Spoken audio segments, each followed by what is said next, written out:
Bakit revolutionary government? Pag nag-declare ka kasi, you can abolish Congress. Legislative power belongs to you na. So, wala ka ng problema. Pwede mo na ipakulong lahat. Alam mo na naman kung sino eh. Ngayon, pinapadaan mo pa sa investigasyon. Pero bakit ikaw nakakaisip niyan sila hindi?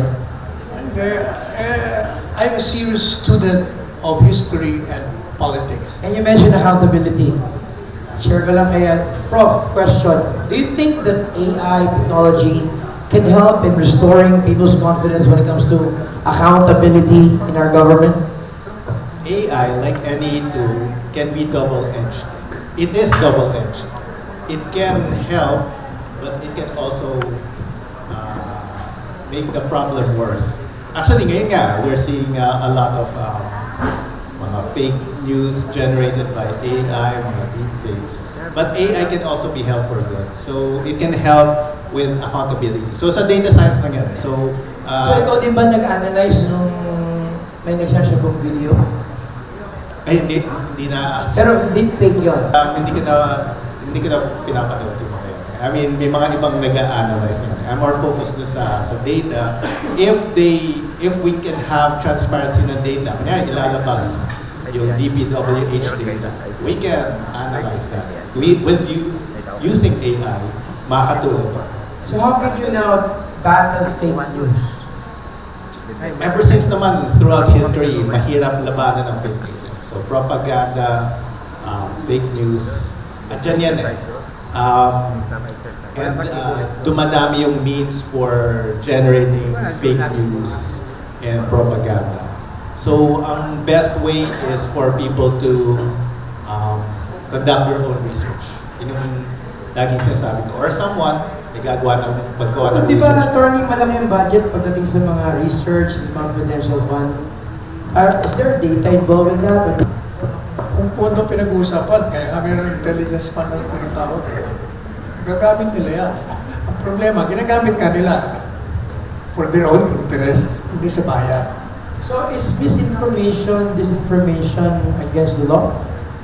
Eh, di ba ang daming misinformation nga? Alam mo, sa totoo lang, ang dami kong akala mo totoo, pero ako, hanggat hindi ko nakikita sa mainstream media, hindi na ako naniniwala. Palagi ang presumption ako fake yan. Ang gagawin ko, i-google ko muna sa kung ano, yung mga credible na news outlets. Pag hindi lumabas yan, wala. Fake. May pag-asa ba ba may balik ang tiwala sa gobyerno? Kung gagawin niya yung mungkahi ko, titiwala. Biro mo. Kasi ang perception ng Kongreso talagang wala ka ng pag-asa na ibalik mo yung pagtitiwala sa Kongreso. Ang mga tao ngayon, hindi sila maniniwala. Ibabalik naman daw yung yung nanakaw nila eh. Basta manahimik na lang daw lahat.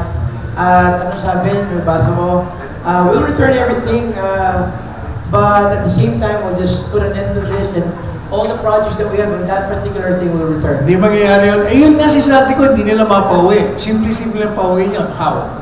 Cancelin mo yung passport. Sabi nila, sabi ng DMA, parang cancel, wala namang court order. Court order lang. O di magdemanda. Madali-dali magdemanda eh. Pag may probable cause, may warrant of arrest, pwede ka na mag-file ng motion to cancel. Eh, ba't hindi nila ginagawa? 2-3 buwan na yan. May transparency naman, di ba? Talagang ayaw lang. Ako may question na kay attorney. Possible ba dito, attorney, na yung people mag-file ng class action lawsuit against individuals sa government? Possible ba yun? Hindi na gagawin ng tao yun. Ang gagawin nila, people power, 1, 2, and 3. So, you mentioned people power, no? Naalala ko tuloy ang partner, si Ricky Rivera, binabati ko siya. And also sa ngalan ng ating attorney, Fred Buzon, all senyales or any hint that there will be a people power by this year? Alam mo, sabi ko nga sa programa ko kanina, Mr. President, huwag nyo nang tanongin kung paano mo nalaman. Pero meron kayong kaibigan na nagpayo sa inyo. Gumawa ka na ng dapat mong gawin bilang presidente. Baka sa December wala ka na dyan. Ganon ka. Baka sa December wala na. Ibig sabihin, they know na matindi. Nasa boiling point na ang tao.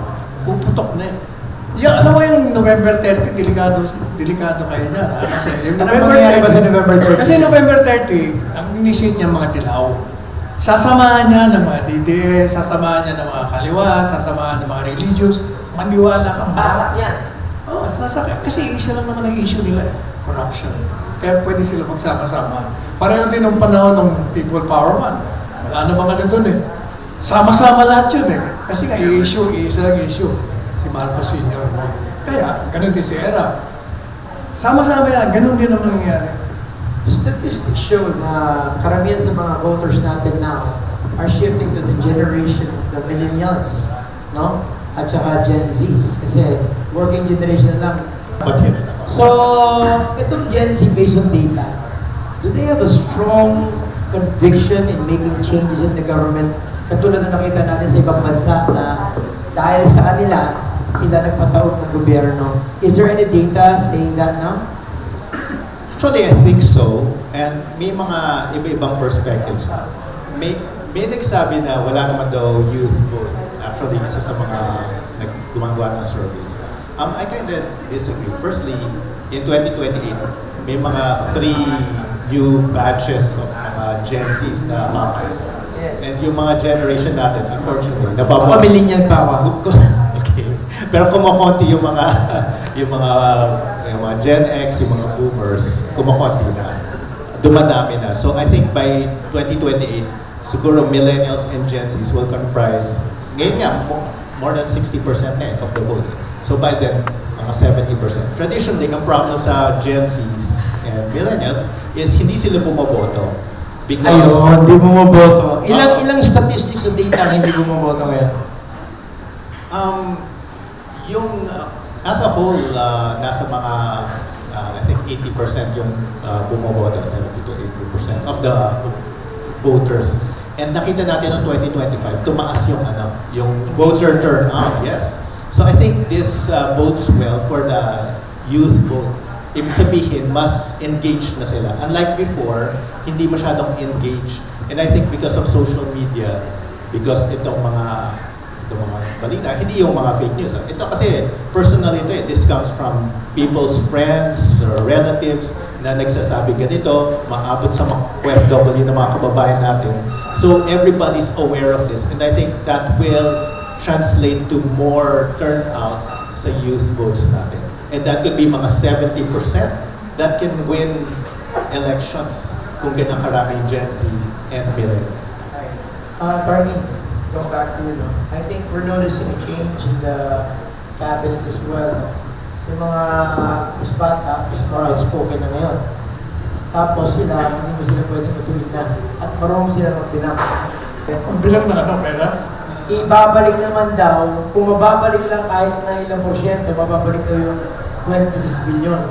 Diba? Hindi maibabalik yun unless na mag-declare ka ng revolutionary gobyerno. Hindi mo maniwala kayo, hindi maibabalik. Eh sabi nga ng bata na to, bakit 26 billion lang? Eh, daang billion na ninakaw. Trillion na nga. Trillion na nga, di ba? So, may pag-asa ba itong ating new generation sa tingin mo in terms of changing the public trust of the government? Ang ibig mong sabihin, kasi ngayon sila nga nangunguna eh. Dahil mga edukado eh. Alam mo, ever since, sinasabi ko, kaya ako tayo ganito ngayon sa bansa. Dahil yung mga elektorado natin, walang formal na edukasyon, majority sa kanila. Eh, itong mga taong ito, they're vulnerable to intimidation, influensya, pakiusa, kakutaan. Kaya mga nahahalal natin, mga sabi nila, mga idiots, clowns, all that stuff, corrupt.